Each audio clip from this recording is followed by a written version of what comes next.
ಸುಜಾತಾ ಭಟ್ ಹೇಳಿದ ಕಟ್ಟುಕಥೆಗಳ ಹಿಂದೆ ಬಿದ್ದಿದೆ ಎಸ್ಐಟಿ. ವಾಸಂತಿ ಫೋಟೋ ತೋರಿಸಿ ಯಾಮಾರಿಸಿದ್ದ ಸುಜಾತಾ ಭಟ್ ಮಗಳ ಅಸ್ಥಿ ಕೂಡಿಸಿ, ಕಡೆ ಪಕ್ಷ ಅಸ್ಥಿನಾದ್ರೂ ಕೂಡಿಸಿ ಅಂತ ಎಸ್ಐಟಿ ಮೊರೆ ಹೋಗಿದ್ಲು. ಇದೀಗ ಸುಜಾತಾ ಭಟ್ ಸುಳ್ಳುಗಳ ಹಿಂದೆ ಬಿದ್ದಿದೆ ಎಸ್ಐಟಿ. ಇದರ ಬಗ್ಗೆ ಆಳವಾದ ತನಿಖೆಗೆ ಇಳಿದಾಗ ಎಸ್ಐಟಿ ಮುಂದೆ ಸಾಕಷ್ಟು ಸತ್ಯಗಳು ಬಯಲಾಗಿದೆ. ಈಗ ಮತ್ತೆ ಇನ್ನಷ್ಟು ಸತ್ಯ ಶೋಧನೆಗೆ ಮುಂದಾಗಿದೆ ಎಸ್ಐಟಿ. ಬೆಂಗಳೂರಿನಲ್ಲೇ ತನಿಖೆ ನಡೆಸ್ತಾ ಇದ್ದಾರೆ ಎಸ್ಐಟಿ ಅಧಿಕಾರಿಗಳು. ರಿಪಬ್ಲಿಕ್ ಕನ್ನಡ ಸುಜಾತಾ ಭಟ್ಲ ಸುಳ್ಳಿನ ಕೋಟೆಯನ್ನ ಛಿದ್ರಗೊಳಿಸಿತ್ತು, ಹಂತ ಹಂತವಾಗಿ ಛಿದ್ರಗೊಳಿಸಿತ್ತು. ಇದೀಗ ಎಸ್ಐಟಿ ಆ ಕುರಿತಾಗಿ ಡೀಟೇಲ್ ಆಗಿ ತನಿಖೆಯನ್ನ ನಡೆಸ್ತಾ ಇದೆ. ಎಸ್ಐಟಿಯಿಂದ ಅಧಿಕೃತವಾದ ತನಿಖೆ ನಡೀತಾ ಇದೆ ಸುಜಾತಾ ಭಟ್ ಕುರಿತಾಗಿ. ನನ್ನ ಮಗಳು ಅನನ್ಯ ಭಟ್ ಕಾಣೆಯಾಗಿದ್ಲು, ಮಣಿಪಾಲದಲ್ಲಿ ಕೆಎಂಸಿನಲ್ಲಿ ಓದ್ತಾ ಇದ್ಲು, ಧರ್ಮಸ್ಥಳಕ್ಕೆ ಬಂದಾಗ ಇದ್ದಕ್ಕಿದ್ದಾಗೆ ಕಾಣೆಯಾಗಿದ್ಲು ಅಂತೆಲ್ಲ ಕತೆ ಇತ್ತು. ಇದೀಗ ಅದೆಲ್ಲವೂ ಸುಳ್ಳು ಅನ್ನುವಂಥದ್ದು ಗೊತ್ತಾಗ್ತಾ ಇದೆ. ಬೆಂಗಳೂರಿನಲ್ಲಿ ಎಸ್ಐಟಿ ತನಿಖೆ ನಡೆಸ್ತಾ ಇದೆ. ರಿಪಬ್ಲಿಕ್ ಕನ್ನಡದ ಎಕ್ಸ್ಕ್ಲೂಸಿವ್ ಸುದ್ದಿ ಇದು. 3 ದಿನಗಳಿಂದ ಬೆಂಗಳೂರಲ್ಲಿ ಬೀಡುಬಿಟ್ಟಿದೆ ಎಸ್ಐಟಿ. ಸಂಜಯನಗರ ಪೊಲೀಸ್ ಠಾಣೆಗೆ ತೆರಳಿ ಮಾಹಿತಿಯನ್ನು ಸಂಗ್ರಹ ಮಾಡ್ತಾ ಇದ್ದಾರೆ. ಜಯನಗರ ಪೊಲೀಸ್ ಸ್ಟೇಷನ್ಗೂ ಕೂಡ ಭೇಟಿ ಕೊಟ್ಟು ಎಸ್ಐಟಿ ಅಫಿಷಿಯಲ್ಸ್ ಮಾಹಿತಿಯನ್ನ ಪಡ್ಕೊಳ್ತಾ ಇದ್ದಾರೆ. ಈಗ ಬೆಂಗಳೂರಿನಲ್ಲಿ ಎಸ್ಐಟಿ ಬೀಡುಬಿಟ್ಟಿದೆ. ಸುಜಾತಾ ಭಟ್ ಪ್ರಕರಣದ ಇಂಚಿಂಚು ತನಿಖೆಯನ್ನ ಮಾಡ್ತಾ ಇದೆ. ಎಲ್ಲ ಆಯಾಮಗಳ ತನಿಖೆಯನ್ನ ಮಾಡ್ತಾ ಇದೆ. ಒಂದು ವಿಚಾರ ಅಂತಂದ್ರೆ ಆ ವಾಸಂತಿ ಬದುಕಿದ್ರು ಅನ್ನುವಂಥ ವಿಚಾರವನ್ನ ಸುಜಾತಾ ಭಟ್ ಹೇಳಿದ್ದಾಳೆ ಅಂತ ಹೇಳಲಾಗ್ತಾ ಇದೆ. ಹಾಗಿದ್ರೆ ವಾಸಂತಿ ಎಲ್ಲಿದ್ದಾಳೆ? ಬದುಕಿರೋದೇ ಹೌದಂತಂದ್ರೆ ಸುಜಾತಾ ಭಟ್ಗೆ ಆಕೆಯ ಕುರಿತಾಗಿ ಏನು ಮಾಹಿತಿ ಗೊತ್ತಿದೆ ಅಂತ. ಆದ್ರೆ ಈಗಾಗಲೇ ವಾಸಂತಿಯ ಸಹೋದರ ವಿಜಯ್ ಅವರು ವಸಂತಿಯ ಡೆತ್ ಸರ್ಟಿಫಿಕೇಟ್ ಅನ್ನ ಎಸ್ಐಟಿಗೆ ಪ್ರೊಡ್ಯೂಸ್ ಮಾಡಿದ್ದಾರೆ. ಆದ್ರೆ ಸುಜಾತಾ ಭಟ್ ಯಾಕೆ ಇಂತಹ ಹೇಳಿಕೆಯನ್ನ ಕೊಡ್ತಾ ಇದ್ದಾರೆ ಅದನ್ನು ಕೂಡ ಎಸ್ಐಟಿ ಇನ್ವೆಸ್ಟಿಗೇಟ್ ಮಾಡುತ್ತೆ. ಸುಜಾತಾ ಭಟ್ ಹೇಳಿಕೆಯನ್ನ ಎಸ್ಐಟಿ ದಾಖಲಿಸಿಕೊಂಡಿದೆ, ಡಿಟೇಲ್ ಆಗಿ ದಾಖಲಿಸಿಕೊಂಡಿದೆ. ಹೇಳಿಕೆ ಸಂದರ್ಭದಲ್ಲಿ ಸಾಕಷ್ಟು ಗೊಂದಲಮಯ ಮಾಹಿತಿಯನ್ನ, ಅಂದ್ರೆ ಇಲ್ಲಿ ಮೀಡಿಯಾದವ್ರನ್ನ ಯಾಮರ್ಸ್ದಂಗೆ ಯಾಮರ್ಸಕ್ ಬರಲ್ಲ ಎಸ್ಐಟಿ ಅಫಿಷಿಯಲ್ಸ್ನ. ಸುಮ್ಮನೆ ಒಂದೊಂದ್ಸರಿಗೆ ಒಂದೊಂದ್ ತರ ಹೇಳಿಕೆ ಕೊಟ್ರೆ ಆಗಲ್ಲ. ವಸಂತಿ ಮಿಸ್ಸಿಂಗ್ ಕೇಸನ್ನ ದಾಖಲಿಸಿಕೊಂಡಿದ್ದವರ ವಿಚಾರಣೆ ಸಂಜಯನಗರ ಪೊಲೀಸ್ ಠಾಣೆ ಸಿಬ್ಬಂದಿಯನ್ನ ವಿಚಾರಣೆ ಮಾಡಲಾಗ್ತಾ ಇದೆ. ರಘುರಾಮ್ ಮಗಳ ಹೇಳಿಕೆಯನ್ನು ಕೂಡ ಎಸ್ಐಟಿ ದಾಖಲಿಸಿಕೊಂಡಿದೆ. ಸೊ ಇದರಲ್ಲಿ ಯಾರೆಲ್ಲ ಇನ್ವಾಲ್ವ್ ಆಗಿದ್ದಾರೆ, ಕುಟುಂಬಸ್ಥರು ಯಾರಿದ್ದಾರೆ, ಅವರ ಹೇಳಿಕೆಗಳನ್ನು ಕೂಡ ಎಸ್ಐಟಿ ಪಡೆದಿದೆ. ಸೊ ಹೀಗಾಗಿ ಸುಜಾತಾ ಭಟ್ಲ ಪ್ರತಿಯೊಂದು ವಿಚಾರವನ್ನು ಕೂಡ ಡೀಟೇಲ್ ಆಗಿ ಎಸ್ಐಟಿ ವಿಚಾರಣೆ ನಡೆಸ್ತಾ ಇದೆ. ಪ್ರತಿಯೊಂದು ಹೇಳಿಕೆಯೂ ಕೂಡ ದಾಖಲಾಗತ್ತೆ, ದಾಖಲೆಗಳಲ್ಲಿರುತ್ತೆ. ಅದನ್ನಿಟ್ಕೊಂಡೇ ನೆಕ್ಸ್ಟ್ ಟೈಮ್ ಹೇಳಿಕೆ ತಗೊಳಕ್ಕೆ ಕರೆದಾಗ ಆ ದಾಖಲೆಗಳನ್ನ ಇಟ್ಕೊಂಡೆ ನೆಕ್ಸ್ಟ್ ಟೈಮ್ ಹೇಳಿಕೆನ ತಗೋತಾರೆ. ಹಾಗಾಗಿ ಪ್ರತಿ ಸಾರಿ ಒಂದೊಂದು ಹೊಸ ಹೊಸ ಹೇಳಿಕೆಗಳನ್ನ ಕೊಡಕ್ಕೆ ಬರಲ್ಲ. ಇನ್ನಷ್ಟು ಅಪ್ಡೇಟ್ ಪಡ್ಕೊಳ್ಳೋಣ. ನಮ್ಮ ಪ್ರತಿನಿಧಿ ದಿನೇಶ್ ಕಾಶಿಪುಟ್ನ ಲೈವ್ ಕನೆಕ್ಟ್ ಆಗಿದ್ದಾರೆ. ದಿನೇಶ್, ಸುಜಾತಾ ಭಟ್ ವಿಚಾರದಲ್ಲಿ ಯಾವೆಲ್ಲ ಆಯಾಮದಲ್ಲಿ ಎಸ್ಐಟಿ ತನಿಖೆಯನ್ನ ನಡೆಸ್ತಾ ಇದೆ? ಏನಾಗಬಹುದು ಈ ಪ್ರಕರಣ? ಯಾವ ರೀತಿಯಲ್ಲಿ ಸಾಗ್ತಾ ಇದೆ ತನಿಖೆ?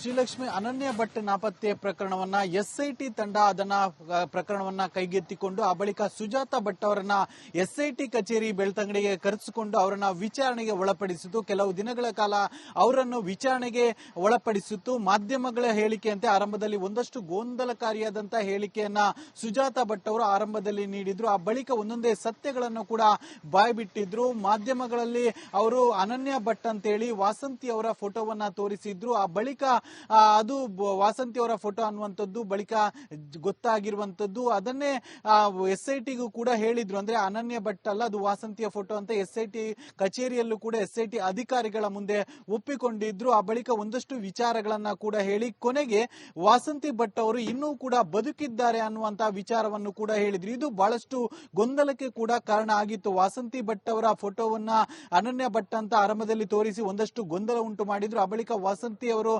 ಸಾವನ್ನಪ್ಪಿದ್ದಾರೆ ಅನ್ನುವಂತ ವಿಚಾರ ಕೂಡ ಗೊತ್ತಾಯಿತು.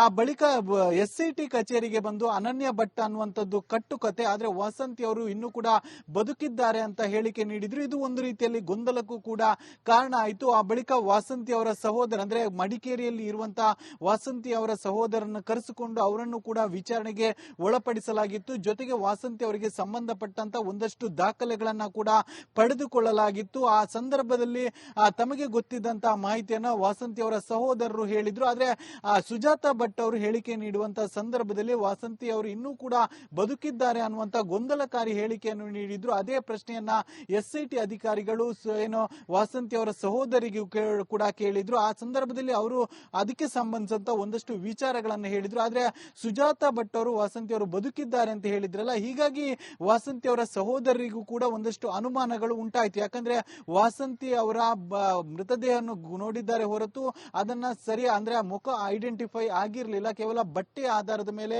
ಐಡೆಂಟಿಫೈ ಮಾಡಿ ಅವರು ಕೆಲವು ವರ್ಷಗಳ ಹಿಂದೆ ಅಂತ್ಯ ಸಂಸ್ಕಾರವನ್ನ ಮಾಡಿದ್ರು. ಹೀಗಾಗಿ ಸದ್ಯ ಸುಜಾತಾ ಭಟ್ ಅವರು ಬದುಕಿದ್ದಾರೆ ಅಂತ ಹೇಳ್ತಾ ಇದ್ದಾರೆ. ಹೀಗಾಗಿ ವಾಸಂತಿ ಅವರ ಸಹೋದರರಿಗೂ ಕೂಡ ಒಂದಷ್ಟು ಅನುಮಾನಗಳು ಉಂಟಾಗಿರುವಂತದ್ದು. ಅವರು ಈ ಬಗ್ಗೆ ತನಿಖೆ ಮಾಡಬೇಕನ್ನುವಂತ ಮನವಿಯನ್ನೇ ಎಸ್ಐಟಿ ಅಧಿಕಾರಿಗಳಿಗೆ ಮಾಡಿದ್ರು. ಹೀಗಾಗಿ ವಾಸಂತಿ ಅವರ ವಿಚಾರವಾಗಿ ಈಗ ಸದ್ಯ ಎಸ್ಐಟಿ ತನಿಖೆಯನ್ನು ಕೂಡ ಮುಂದುವರಿಸಿರುವಂತದ್ದು. ಎಸ್ಐಟಿ ಟೀಮ್ ಬೆಂಗಳೂರಿಗೆ ತೆರಳಿ ಕಳೆದ 3 ದಿನಗಳಿಂದ ಈ ಬಗ್ಗೆ ನಿರಂತರವಾದಂತಹ ತನಿಖೆಯನ್ನ ಮಾಡ್ತಾ ಇದೆ. ಬೆಂಗಳೂರಿನ ಸಂಜಯ್ ನಗರ ಪೊಲೀಸ್ ಠಾಣೆ ಮತ್ತು ಜಯನಗರ ಪೊಲೀಸ್ ಠಾಣೆಯಲ್ಲಿ ತೆರಳಿ ಅಲ್ಲಿಂದ ಒಂದಷ್ಟು ಮಾಹಿತಿಗಳನ್ನ ಅಂದ್ರೆ ಇದಕ್ಕೆ ಸಂಬಂಧಿಸಿದಂತ ಒಂದಷ್ಟು ದಾಖಲೆ ಪತ್ರಗಳನ್ನ ಮಾಹಿತಿಗಳನ್ನ ಕೂಡ ಪಡೆದುಕೊಳ್ತಾ ಇರುವಂತದ್ದು. ಜೊತೆಗೆ ಅಲ್ಲಿನ ಪೊಲೀಸರನ್ನು ಕೂಡ ವಿಚಾರಣೆಗೆ ಒಳಪಡಿಸಿರುವಂತದ್ದು. ಸದ್ಯ ಎಸ್ಐಟಿ ಅಧಿಕಾರಿಗಳು ಮತ್ತೆ ಈ ಒಂದು ಅನನ್ಯ ಭಟ್ ಸುಜಾತಾ ಭಟ್ ಏನು ಪ್ರಕರಣ ಏನಿದೆ ಅದನ್ನ ಮತ್ತೆ ತೆಗೆದುಕೊಂಡು ಅದನ್ನ ತನಿಖೆಯನ್ನ ಮಾಡ್ತಾ ಇರುವಂತದ್ದು. ಶ್ರೀಲಕ್ಷ್ಮಿ. ದಿನೇಶ್, ವಾಸಂತಿ ಬದುಕಿದ್ದಾಳೆ ಅಂತ ಸುಜಾತಾ ಭಟ್ ಪದೇ ಪದೇ ಹೇಳಿದ್ರು. ತನಿಖೆಯ ಸಂದರ್ಭದಲ್ಲೂ ಕೂಡ ವಾಸಂತಿ ಬದುಕಿದ್ದಾಳೆ ಅಂತ ಹೇಳಿದ್ರು.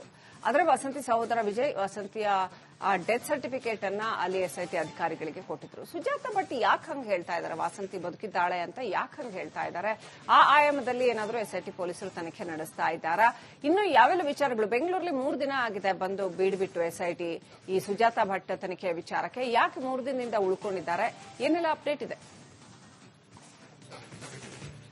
ಹೌದು ಶ್ರೀಲಕ್ಷ್ಮಿ, ಇದು ಬಹಳಷ್ಟು ಗೊಂದಲಕಾರಿಯಾಗಿ ಇರುವಂತದ್ದು. ಯಾಕಂದ್ರೆ ವಾಸಂತಿ ಭಟ್ ವಾಸಂತಿ ಅವರು ಬದುಕಿದ್ದಾರಾ ಇಲ್ವಾ ಅನ್ನುವಂತ ನಿಟ್ಟಿನಲ್ಲಿ ಸಾಕಷ್ಟು ಗೊಂದಲಗಳಿದೆ. ಅಂದ್ರೆ ಒಂದು ಮಾಹಿತಿಯ ಪ್ರಕಾರ ಅವರು ಕೆಲವು ವರ್ಷಗಳ ಹಿಂದೆ ಸಾವನ್ನಪ್ಪಿದ್ದಾರೆ, ಅವರನ್ನ ಅಂತ್ಯ ಸಂಸ್ಕಾರ ಕೂಡ ಮಾಡಲಾಗಿದೆ ಅನ್ನುವಂತ ನಿಟ್ಟಿನಲ್ಲಿ ಅವರ ಸಹೋದರ ಹೇಳಿಕೆ ನೀಡಿದ್ರೆ, ಇತ್ತ ಸುಜಾತಾ ಭಟ್ ಅವರು ಎಸ್ಐಟಿ ಹೇಳಿಕೆಯಲ್ಲಿ ಅವರು ಸಾವನ್ನಪ್ಪಿಲ್ಲ ಅನ್ನುವಂತ ಹೇಳಿಕೆ ನೀಡಿದ್ರು. ಹೀಗಾಗಿ ಎರಡೂ ಕೂಡ ವ್ಯತಿರಿಕ್ತವಾದಂತಹ ಹೇಳಿಕೆ. ಈ ನಿಟ್ಟಿನಲ್ಲಿ ಪೊಲೀಸರು ಅಂದ್ರೆ ಎಸ್ಐಟಿ ಪೊಲೀಸರು ಈ ಬಗ್ಗೆ ತನಿಖೆಯನ್ನು ಕೂಡ ಕೈಗೊಂಡಿದ್ದಾರೆ. ಅಂದ್ರೆ ವಾಸಂತಿ ಸಹೋದರರು ಅವರ ಅಂತ್ಯ ಸಂಸ್ಕಾರದ ವೇಳೆ ಅವರು ಸರಿಯಾಗಿ ಐಡೆಂಟಿಫೈ ಮಾಡಲಿಲ್ಲ, ಅಂದ್ರೆ ಮುಖ ಗುರುತು ಸಿಗ್ತಾ ಇರಲಿಲ್ಲ. ಕೇವಲ ಒಂದು ಬಟ್ಟೆ ಆಧಾರ ಮತ್ತು ಬೇರೆ ಬೇರೆ ಆಧಾರದ ಮೇಲೆ ಅವರು ವಾಸಂತಿ ಅನ್ನುವುದನ್ನ ನಿರ್ಧರಿಸಿ ಅವರು ಅಂತ್ಯ ಸಂಸ್ಕಾರವನ್ನ ಆ ಸಂದರ್ಭದಲ್ಲಿ ಮಾಡಿದ್ರು. ಹೀಗಾಗಿ ಒಂದಷ್ಟು ಗೊಂದಲ ಕೂಡ ಅವರಿಗೂ ಕೂಡ ಇರುವಂತದ್ದು. ಅಂದ್ರೆ ಸುಜಾತಾ ಭಟ್ ಅವರ ಹೇಳಿಕೆಯ ಬಳಿಕ ಅವರಿಗೂ ಒಂದಷ್ಟು ಅನುಮಾನಗಳು ಕಾಡ್ತಾ ಇದೆ. ಅಂದ್ರೆ ವಾಸಂತಿ ಅವರು ಬದುಕಿರಬಹುದಾ ಅನ್ನುವಂತ ನಿಟ್ಟಿನಲ್ಲಿ ಅವರ ಸಹೋದರರಿಗೂ ಕೂಡ